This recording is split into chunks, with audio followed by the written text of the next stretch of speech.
है कि 5 संख्याओं का औसत 27 है, इनमें से एक संख्या निकालने पर औसत 25 हो जाता है, तो निकाली गई संख्या होगी, ये हमें बताना है। ठीक है, इंग्लिश वाले बच्चे नीचे पढ़ लें। The average of 5 numbers is 27, if one number is removed from them then the average become 25, then the number remove will be. ठीक है, देखो बात यह है कि मैं बताऊंगा हिंदी में, क्योंकि मेरे पास हिंदी वाले बच्चे ज़्यादा है। इंग्लिश वाले बच्चों के लिए कुछ टर्म बता दूंगा, जैसे औसत का एवरेज है भाई, है ना, निकाली गई रिमूव, वो समझ में भी आ रहा होगा, इतनी हिंदी तो जानते ही हैं सब। आसान सा क्वेश्चन है, बेसिक से है, देखें कृपया। ठीक है, तो देखो 5 संख्याओं का औसत उसने 27 दे दिया। 5 संख्याओं का औसत कितना है? 27 है। तो कुल मान कितना हो जाएगा इसका? कुल मान बराबर क्या होता है? औसत गुना जितनी भी संख्या है वो, तो ये कुल मान आ जाता है। तो कुल मान कितना हो गया? 27 पंजे 135।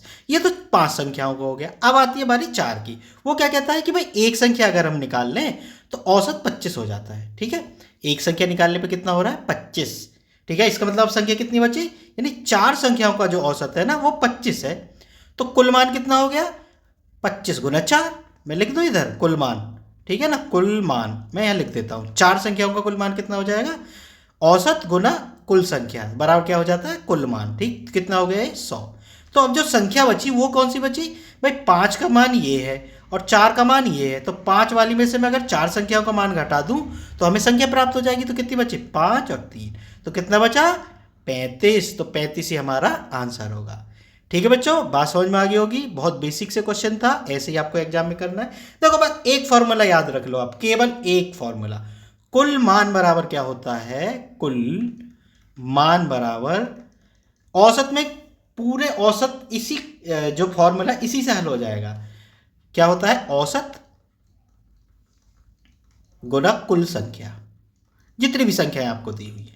केवल यही एक फॉर्मूला है औसत में, इसके अलावा कोई फॉर्मूला नहीं है। अगर कोई शॉर्ट ट्रिक होगी तो वो मैं बता दूंगा, लेकिन फॉर्मूला यही है, इसी पे बेस होगी वो शॉर्ट ट्रिक भी। ठीक है बच्चों, बात समझ रहे हो कि ना? तो जिस भी तरीके से ठीक लगेगा उस तरीके से मैं आपको बताऊंगा, जिससे आपको समझ में आ जाए। इंपॉर्टेंट चीज क्या है? इंपॉर्टेंट चीज ये नहीं है कि मैं कितनी जल्दी कर रहा हूं या मैं कितनी जल्दी बता रहा हूं। इंपॉर्टेंट चीज ये है कि आप कितना समझ रहे हैं मेरी बातों को। ठीक है ना, आपके समझ में आ रहा है नहीं, आप कितना जल्दी कर लेंगे फिर समझ के, वो इंपॉर्टेंट बात है। ठीक है ना, दरअसल जनरली बच्चे क्या देखते हैं टीचर का कि वो कितनी जल्दी क्वेश्चन हल कर रहा है। भाई उससे तुम्हारा कोई फायदा नहीं होने वाला। जब तक तुम्हें क्वेश्चन समझ में नहीं आएगा तब तक तुम कैसे हल करोगे? हाँ, ये बात अलग है कि मैं तुम्हें छोटे से छोटे तरीके से बताऊंगा और समझ में आने वाले तरीके से। ऐसा नहीं कि भाई जादू करके बता दूं। मैं तो डायरेक्ट उत्तर भी लिख देता, ये 35 से आएगा मुझे पता है भाई। 27 पंजे 135 और 25 चौका 100, घट गए 35 आ गया। लेकिन तुम्हारी समझ में आता? नहीं आता। समझ गया ना बात को? तो ठीक है बच्चों, अगर वीडियो पसंद आई हो तो चैनल को सब्सक्राइब जरूर कर लेना। मिलते हैं फिर नेक्स्ट वीडियो में।